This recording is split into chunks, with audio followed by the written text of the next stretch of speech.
Hi everyone, I'm Anita Sharma. You're watching AnewZ live from Baku. Here's what's making news right now.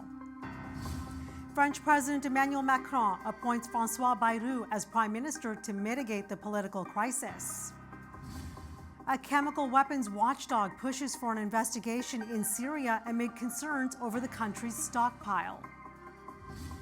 Turkey's Foreign Affairs Minister discusses the future of Syria with U.S. Secretary of State Antony Blinken. France's President Emmanuel Macron names François Bayrou as the new prime minister. With no clear majority in parliament, Bayrou faces criticism and high expectations as he steps into one of the nation's toughest political roles.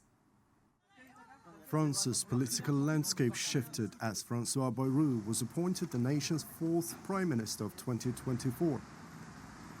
The 73-year-old centrist and longtime ally of President Emmanuel Macron assumes the role after the resignation of Michel Barnier, whose government fell to a no-confidence vote. Bayrou acknowledged the difficulty of the task as he addressed reporters outside his office. I think everyone understands the difficulty of the task.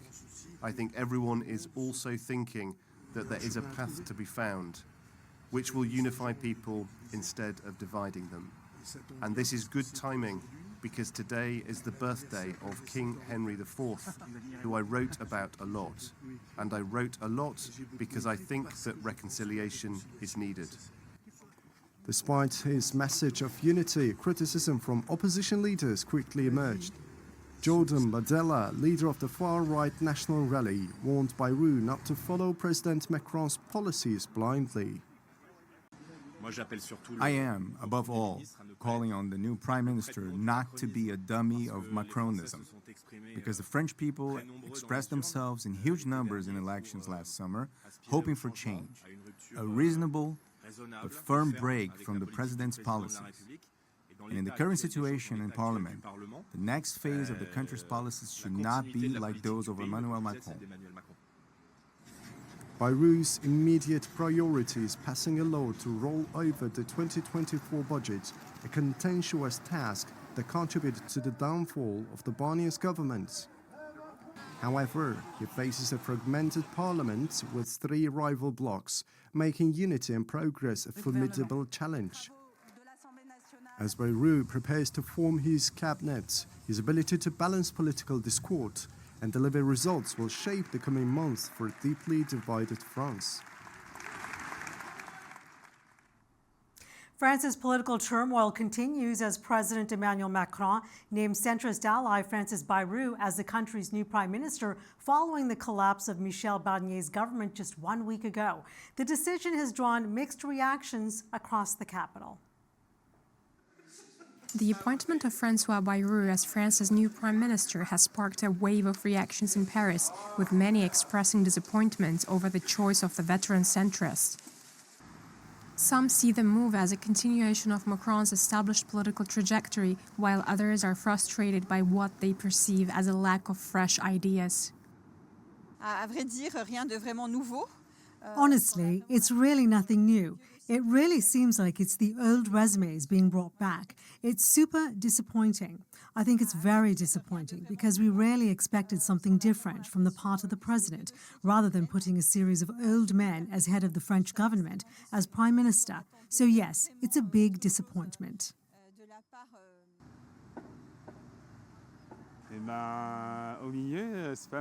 Francois from the center? Well, it's not bad in the center, but we don't know where it will bring us. But then again, it's not so bad to give him a chance, as he fought hard to reach this point. So why don't we try him? But personally, I would have preferred that the results of the legislative elections were respected, as well as the candidates from the left, which had been chosen in those elections. François Bayrou now faces the daunting task of navigating France through its second political crisis in 6 months, addressing legislative standstills and uniting a fractured parliament. As he prepares to announce his cabinet, the nation waits with cautious optimism, hoping for progress despite widespread skepticism. Well, as the year wraps up, France finds itself at a political and economic crossroads. After Michel Barnier's government collapsed following that no-confidence vote, political divisions deepened. France is facing a political crisis that could have far-reaching consequences for the Eurozone. Marine Le Pen's far-right party has gained traction, posing a serious challenge to President Emmanuel Macron's government. The rise of populism and increasing discontent with Macron's economic reforms have shaken France's political stability, with implications for the European Union. Le Pen's national rally is polling at around 25 to 30%, while Macron's Renaissance party struggles to maintain its support base. Disapproval of Macron's pension reforms has further fueled political tensions, with protests erupting across France. France approaches a political and economic crossroads as 2024 ends, following the collapse of Michel Barnier's government after a no-confidence vote. Appointed in September to address the deficit crisis, Barnier's tenure was marred by backlash to austerity measures, including tax hikes and spending cuts. His efforts to reduce the €3.2 trillion debt and comply with EU fiscal rules failed amid fierce opposition from Marine Le Pen's national rally and far-left factions. Macron appointed Barnier to stabilise the situation, but his budget bypassed parliamentary debate, fueling discontent. France's deficit rose to 5.5% of GDP in 2023 due to massive pandemic-related spending, prompting the European Commission to place it under scrutiny. The EU requires a deficit under 3% for financial stability. With the 2024 deficit projected at 6.1%, Barnier proposed a budget of €40 billion in cuts and €20 billion in tax hikes to reduce the deficit to 5% by 2024-2025.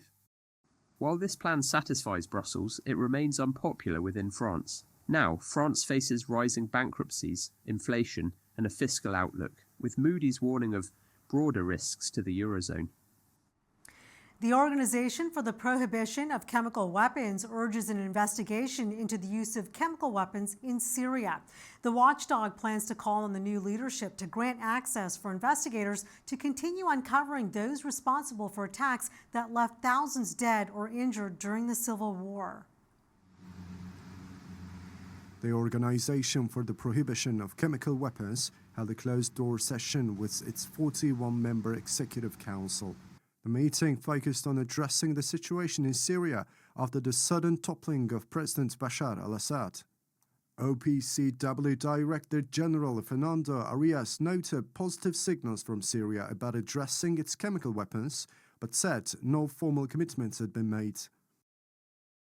Syria joined the OPCW in 2013 under a US-Russia deal to dismantle its chemical arsenal. According to the UN and OPCW investigations, banned weapons remain in Syria, and Assad's forces were found to have repeatedly used sarin and chlorine bombs. The OPCW, based in Netherlands, enforces the 1997 Chemical Weapons Convention. It helped dismantle Syria's chemical arsenal, much of it neutralized on a specialized US ship. The OPCW seeks serious cooperation to eliminate chemical weapons and ensure accountability for their past use. An American, Travis Timmerman, was recently found in Syria after months of being unaccounted for. His parents are understandably relieved and overjoyed by the news, while U.S. officials try to bring him home. Call you Travis. That's Okay. Travis. And where were you? Parents of Travis Timmerman, an American recently found in Syria after being missing for 7 months, are relieved and grateful to hear he's alive. The 29-year-old identified himself in videos posted online after he was freed from a prison following the ousting of Syria's president Bashar al-Assad. My name is Travis. Travis. Yes. So إذا وصلنا إلى شخص يدعى Travis. Travis Timmerman. That's right. That's right. But just Travis. Just call me Travis. Call you Travis. That's Okay. Travis. And where were you all this time? I was imprisoned in Damascus for the last 7 months. Travis's parents described the moment they confirmed that he was alive and expressed gratitude about the discovery. Thank God he's alive. Yeah. Thank God. I think God was with him. I was looking at the videos. I'm like, yes, it's him. So excited. Yes, yes. I just started bawling. Even his brothers and his sisters excited too. So It's like the best Christmas present ever. The gardeners also reflected on Travis's achievements before his disappearance and questioned why he went to Syria.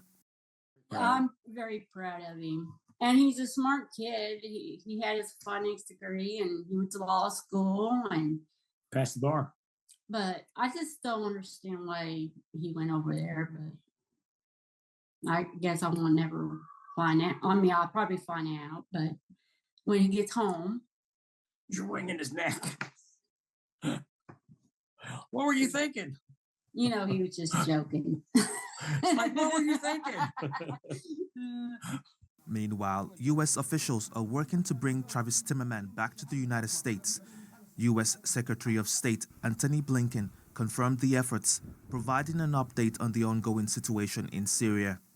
In terms of an American citizen who was found just today, I can't give you any details on exactly what's going to happen except to say that we're working to bring him home, to bring him out of Syria. The U.S. is continuing its efforts to bring Travis Timmerman back home, while also working on locating other Americans missing in Syria, including journalist Austin Tice, who has been missing for over a decade.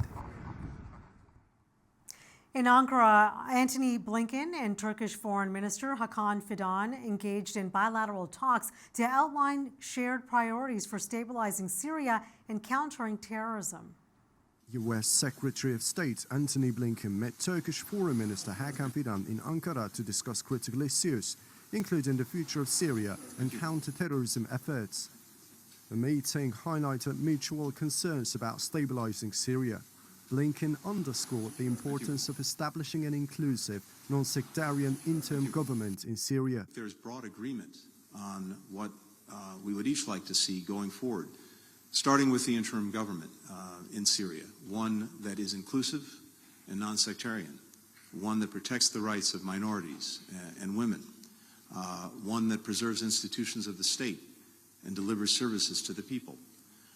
One that deals with any chemical weapons it may find to secure them and appropriately destroy them. One that rejects any alliances with extremist groups. And, of course, one that does not pose any kind of threat to any of Syria's neighbors. Turkish Foreign Minister Hakan Fidan echoed the need for regional cooperation to prevent terrorism from settling in Syria.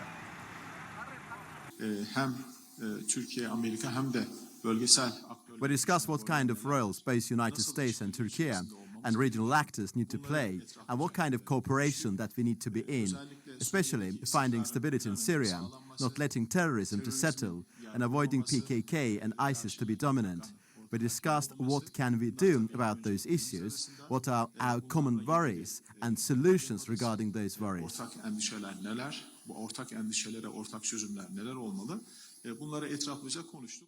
Earlier in the day, Secretary Blinken met with Turkish President Recep Tayyip Erdogan to address broader regional and global issues.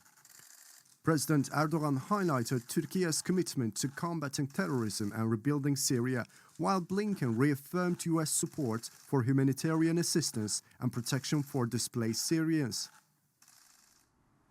Russia has launched one of the biggest attacks against Ukraine's energy infrastructure since the start of the war, causing rolling blackouts. Alex Cadier has more from Kyiv. Well, it's been a long and difficult night in Ukraine. This attack started at 8 p.m. local time and only finished at 10 a.m. the next morning. 94 missiles, 193 drones targeting Ukraine's energy infrastructure, the largest attack on the infrastructure, according to President Zelensky, since the start of the full-scale invasion. The result, 50% of the population of Ukraine in rolling blackouts at the same time. That's according to Ukraine's national energy company, the IAEA, saying that 5 of Ukraine's 9 nuclear power stations were in reduced capacity as a result of these strikes. Now, the vast majority of these missiles and drones were shot down by Ukrainian armed forces, but certainly a lot of the civilian population affected by these rolling blackouts, planning for what will be a very cold weekend around -10 degrees Celsius.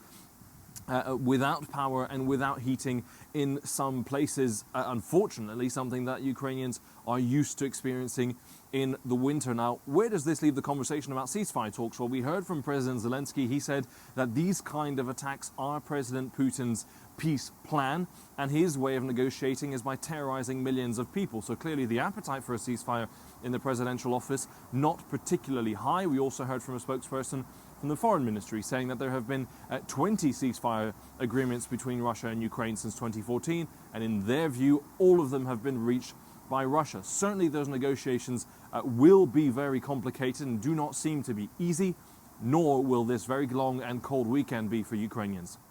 Alex. NATO Secretary General says members of the military alliance need to spend significantly more on defense. Mark Rutte made the comments at an event in Brussels, marking his first public appearance since taking the role of NATO chief. William Denslow has more on the story. As the war in Ukraine grinds on, Mark Rutte warns that the security outlook is the worst it's been in his lifetime. NATO's 57-year-old Secretary General says the conflict has global implications, with Iran, China and North Korea providing Russia with varying levels of support. The alliance currently calls on its 32 members to pay at least 2% of GDP on defence, a target several members still aren't meeting. Rutte says that may be enough for NATO to defend itself today, but it won't be the case in half a decade's time. We can prevent the next big war on NATO territory and preserve our way of life. This requires us all to be faster and fiercer. It is time to shift to a wartime mindset and turbocharge our defense production and defense spending. The NATO chief warns that defense industries have been hollowed out because of the continued support for Ukraine, adding that stockpiles need to be replenished to counter Russia's military threat. As well as urging governments to boost defence spending, Rutte has also made a plea to the private sector. He's calling on pension funds and banks to invest in defence firms in a bid to generate growth for the sector. In a speech at a Carnegie Europe event in the Belgian capital, Rutte said that risks need to be taken to innovate and find solutions to drones and other new war tactics that alliance members could face. During the Cold War, NATO's European nations spent over 3% of GDP on defence. NATO's chief warns that mindset is needed once more. William Denslow, AnewZ, in Brussels. Moldova declares a state of emergency, citing a potential humanitarian crisis if Russian gas transit through Ukraine is cut off. Moldova's parliament approved a 60-day state of emergency starting Monday, following concerns about a possible disruption of Russian gas supplies through Ukraine. The government's Commission for Emergency Situations can enforce mandatory measures on institutions and businesses. The decision faced opposition resistance and aims to address potential energy shortages this winter. In Georgia, tensions remain high, with pro-European protests carrying on for more than 2 weeks now. There are calls for parliamentary reform and growing international pressure. Meantime, the U.S. has expanded sanctions against Georgian officials while the country prepares for an historic presidential election Saturday. Let's get more details from Tbilisi with our very own Leila Rahimli. Hello, in Georgia, the political atmosphere is charged with ongoing protests, international reactions, and the upcoming presidential elections dominating the headlines. Today marks the 16th day of pro-European protests across Georgia. Thousands of people have gathered once again in different places of Tbilisi, demanding new parliamentary elections and a reaffirmation of Georgia's commitment to a pro-European path. Amidst this protest, international pressure is mounting. The United States has announced new visa restrictions targeting 20 additional Georgian officials accused of undermining democracy. This adds to a list of over 100 individuals associated with the ruling Georgian Dream Party. The U.S. State Department warns the government of possible new sanctions. The ruling party has responded with defiance. Leaders like Kaha Kaladze and Mamuka Midzinaradze dismissed the sanctions as politically motivated and expressed hope for improved ties under the new U.S. administrations. They argue that Georgia's sovereignty must be respected and accuse foreign actors of interference. Meanwhile, Georgia is preparing for a historic presidential election on December 14. For the first time, the president will not be directly elected by the people, but chosen by a special electoral college. The ruling Georgian Dream Party has nominated Mikhail Kevolashvili, a former football player, as their candidate. However, opposition groups have dismissed the election as illegitimate and are calling for new parliamentary elections instead. President Salome Zurabishvili, whose term officially ends this month, remains at the center of the controversy. She has refused to vacate the presidential palace, stating that her mandate continues and rejecting the government's calls for her to step aside. By the way, Zurabishvili, Georgia's last president to be elected directly by the people, has criticized the shift to indirect elections, arguing that it weakens democratic accountability. Parliament Speaker Shalva Papashvili was defending the government's positions as accused President Salome Zurabishvili of undermining constitutional governance, claiming her actions have inflicted an unprecedented damage on the presidency. Papashvili further criticized her for overstepping her constitutional powers. He stressed that the presidency must respect the limitations of parliamentary republic, a vision he believes Kevolashvili embodies. At the same time, Tbilisi is preparing for the New Year festivities. The city main Christmas tree is set up to be lit on December 14, coincidence with the presidential elections. Mayor Kaha Kaladze has invited families to join the celebration, but the contrast between festival preparation and the tense political climate is striking.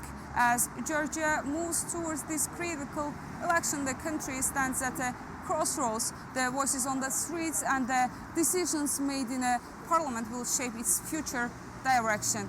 And this is the latest updates for now. I am Leila Rahimli, reporting from Tbilisi, AnewZ. A second impeachment motion against South Korean President Yoon Suk-yeol was submitted to Parliament following the failure of the first attempt last week. The initial motion was blocked after most members of Yoon's ruling People Power Party, PPP, boycotted the vote. Since then, at least 7 PPP lawmakers have publicly backed impeachment.